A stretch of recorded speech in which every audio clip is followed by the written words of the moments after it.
Hello बच्चों, तो स्वागत करता हूं मैं आप सबका आपके अपने यूट्यूब चैनल भारत एजुकेशन में। आज था आपके मैथ्स 1 का पेपर और बच्चों एकदम मस्त बढ़िया पेपर आया था। जैसे हम लोगों ने हमारे बच्चों को जो पेपर दिया था, हॉट्स क्वेश्चन जो प्रोवाइड किए थे, ऑलमोस्ट उसी में से सारा का सारा पेपर आया है और जो इंपॉर्टेंस दिए थे सभी के सभी आए हैं। अगर आपको मैथ्स 2 के भी चाहिए तो कमेंट करना दोस्तों, आपको मैथ्स 2 के भी इंपॉर्टेंस हम लोग प्रोवाइड करेंगे। तो चलो जल्दी से आज के पेपर का सोल्यूशन डिस्कस करते हैं। सबसे पहले एमसीक्यू में यहाँ पे आपका ए आना चाहिए था, फिर बच्चों आपका यहाँ पे बी, यहाँ पे डी और यहाँ पे आपका सी आ जाना चाहिए था। ये आपके एमसीक्यू एकदम आसान और टेक्चुअल एमसीक्यू आए थे आपको। आगे बढ़ते हैं बच्चों, 1 मार्क के क्वेश्चन। यहाँ पे आपका आंसर -5 आना चाहिए, यहाँ पे आपका आंसर 1 आना चाहिए था। फर्स्ट टर्म आपको लेना था, n इज इक्वल टू 1 करके सॉल्व करना था। फिर आपको ब्रोकरेज यहाँ पे 3 आ जाना चाहिए था। फिर 2 डिजिट नंबर का आंसर आपका यहाँ पे 6 आना चाहिए दोस्तों। आगे बढ़ते हैं एक्टिविटी की, देखिए 0, 2, 0 और लास्ट में आपका के का आंसर 6 आ जाना चाहिए था। आगे बढ़ते हैं दोस्तों, फिर नेक्स्ट एक्टिविटी में यहाँ पे देखिए, यहाँ पे 5 आएगा, यहाँ पे 2 आएगा और फाइनली आंसर आपका यहाँ पे 7 और यहाँ पे 10 आ जाएगा। फिर आगे बढ़ते हैं दोस्तों, एकदम सिंपल एक्टिविटी आई थी। यहाँ पे आपका HH, यहाँ पे आपका TT आएगा, यहाँ पे आपका HH और यहाँ पे आपका TT आना चाहिए था। फिर आपको यहाँ पे इक्वेशन बनाने के लिए दिया था और यहाँ पे एकदम थोड़ा सरप्राइज करने वाला क्वेश्चन आया था और यहाँ पे equation x minus Y is equal to 4 और दूसरा x minus 2y is equal to -4, इस तरीके से आपको इक्वेशन मिलना चाहिए था। आगे बढ़ते हैं बच्चों, फैक्टराइजेशन टेक्चुअल क्वेश्चन आया था, x is equal to 4, x is equal to -5, ये आपका आंसर बनना चाहिए। 19 टर्म फाइंड करने के लिए आया था, 115 इसका आंसर आना चाहिए। आगे बढ़ते हैं दोस्तों, फिर आपको आया था कार्ड का क्वेश्चन और यहाँ पे इसका आंसर आना चाहिए 3/12 का अगर कटिंग करते हैं तो 1/4 इसका आंसर आ जाना चाहिए था फेस कार्ड का।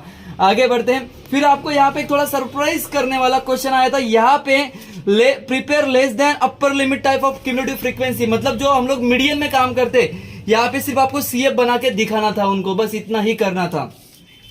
आगे बढ़ते मॉडल क्लास, यहाँ पे देखिए 3.5 to 6.5 आना चाहिए था, यहाँ पे 3.5, यहाँ पे 4.55 इसका आंसर आना चाहिए और लास्ट में 4.55 लीटर ये इसका आंसर आना चाहिए था।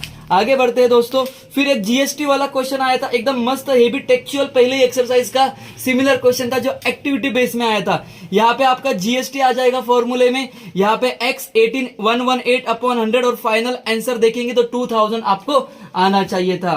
फिर आपको आया था फॉर्मूला मेथड, बोला था फॉर्मूला मेथड, क्राइमर्स रूल, फैक्टराइजेशन आता ही है पेपर में, इसका आंसर आया है 2 और -5/3 फॉर्मूले मेथड से। अगर क्राइमर्स रूल की बात करते तो x इज इक्वल टू 2 मिलेगा और y इज इक्वल टू आपको यहाँ पे -1 मिल जाएगा दोस्तों। फिर हमारा फेवरेट क्वेश्चन आया था rate of return find out करने के लिए, सम इन्वेस्टेड आएगा 1250, डिविडेंड आएगा 150 और रेट ऑफ रिटर्न फाइनल में आने वाला है 12%। आगे बढ़ते हैं दोस्तों, और एक नंबर क्वेश्चन प्रोबेबिलिटी का 1 कॉइन और 1 डाई के लिए आया था और यहाँ पे 1/4 दोनों का भी आंसर बन जाना चाहिए था आपका। आगे बढ़ते हैं दोस्तों, फिर एक नंबर क्वेश्चन जो टैंक का टेक्चुअल क्वेश्चन, सिर्फ वैल्यू बदल के आया था, जो हम लोग ने टेक्स्ट बुक में आपके प्रॉब्लम सेकंड में है और सिर्फ यहाँ पे वैल्यू आया था 5, टेक्स्ट बुक में 3 था, बस इतना ही चेंजेस हुआ। और बच्चों आपको आंसर आना चाहिए स्मॉलर टैप का 15 घंटे 15 आवर्स और लार्जर टैप का आएगा 10 आवर्स। अगर ऐसा आंसर आपको आता है तो 4 में से 4 आपको मिल जाएगा। फिर बढ़ते हैं आगे, फ्रीक्वेंसी पॉलीगॉन बोला था भाई आएगा तो 4 मार्क्स दे के जाएगा और फ्रीक्वेंसी पॉलीगॉन आया है और यहाँ पे आपका होप्स ऑफ क्रिंक मार्क आया नहीं, होगा या होगा अभी आपको पता है, कमेंट करके बताना दोस्तों मुझे क्रिंक मार्क आएगा कि नहीं आएगा इसके अंदर। और लास्ट एक सरप्राइज करने वाला काफी क्यूट ऐसा क्वेश्चन था लेकिन काफी बच्चों ने गड़बड़ किया, ये आपका अरिथमेटिक प्रोग्रेशन का प्रॉब्लम था जहां पे आपको n का वैल्यू 29 लेके सॉल्व करना था। फेब्रुआरी में मंथ में लीप ईयर है 2020 और वहां पे n का वैल्यू 29 और आपको SN निकालना था। यहाँ पे a का वैल्यू 20 और d का वैल्यू भी 20 आएगा क्योंकि गैप ही 20 का है, तो इस तरीके से आपका आंसर आ जाएगा दोस्तों। आगे बढ़ते हैं, यहाँ पे आएगा आपका एक मस्त क्वेश्चन आया पाई डायग्राम का, ये भी 72,000 और 32,000 इस तरीके से आपके आंसर्स आ जाने चाहिए थे। और फिर एक अच्छा क्वेश्चन आया था जो कि एक्चुअल में थोड़ा लेवल था इस क्वेश्चन में, इजी था, लेकिन राइट एंगल ट्रायंगल आपका फॉर्म होना चाहिए और आपको 8 सेंटीमीटर स्क्वायर इसका आंसर मिल जाना चाहिए। तो इस तरीके से था पूरे पेपर मैथ्स 1 का कंप्लीट सॉल्यूशन।